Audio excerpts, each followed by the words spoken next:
آزاد کشمیر میں وزیر اعظم کے انتخابات ہوگا۔ قائد ایوان کے معاملے پر نون لیگ میں اختلافات کھل کر سامنے آ گئے۔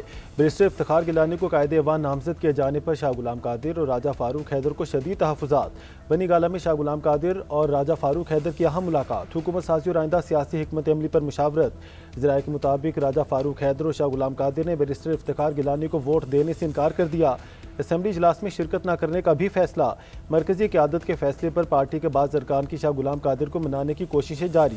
ادھر مظفر آباد میں نون لیگ آزاد کشمیر کی پارلیمانی پارٹی کا اجلاس۔ افتخار گیلانی کو وزیر اعظم نامزد کرنے کے نواز شریف کے فیصلے کی توثیق کر دی۔ وفاقی حکومت کا سانحہ پیمز میں جاں بحق نومولود بچوں کے لواحقین کے لیے فی کس 50 لاکھ روپے امداد کا اعلان۔ 40 گھنٹوں سے زیادہ گزر گئے لیکن سانحے کی وجوہات کا پتہ نہ چل سکا۔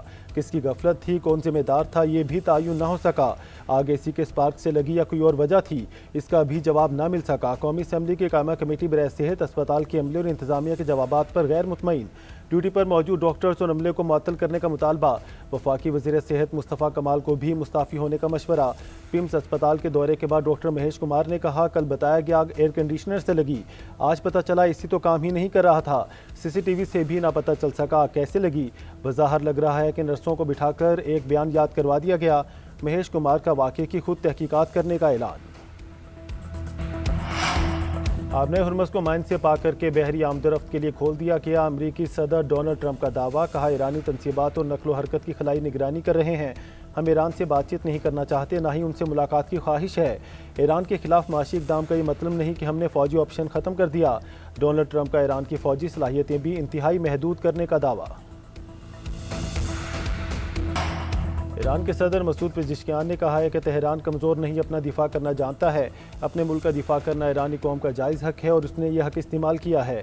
تہران میں انٹرنیشنل اسلامک یونٹی کانفرنس سے خطاب کرتے ہوئے مزید کہا، اسلامی ممالک کو خطے کی سلامتی خود سنبھالنی چاہیے، ایک دوسرے کی سلامتی کو نقصان نہ پہنچانے کا عہد کرنا چاہیے۔ فلسطین کے دفاع اور اس پر قبضے کو مسترد کرنا اپنی ذمہ داری سمجھتے ہیں۔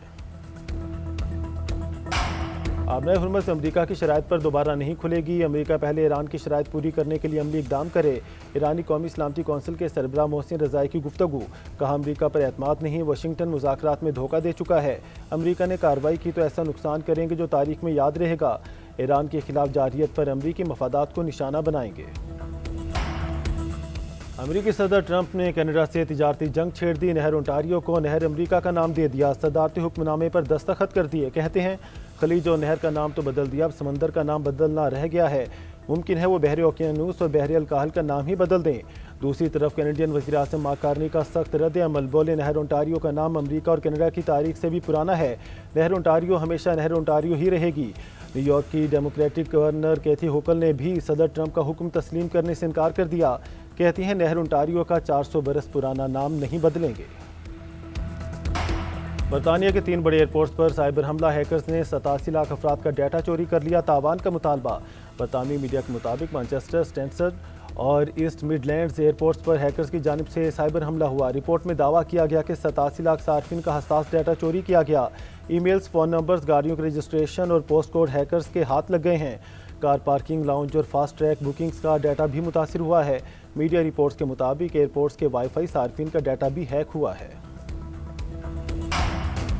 حکومت کا پیٹرولیم مصنوعات کی قیمتوں میں کمی کا اعلان، نوٹیفیکیشن کے مطابق پیٹرول کی قیمت میں 50 پیسے فی لیٹر کمی کی گئی، نئی قیمت 342 روپے 60 پیسے فی لیٹر ہو گئی۔ ڈیزل بھی 19 پیسے سستا، ڈیزل کی نئی قیمت 371 روپے 61 پیسے فی لیٹر مقرر، نئی قیمتوں کا اطلاق 28 اگست کے لیے کیا گیا ہے۔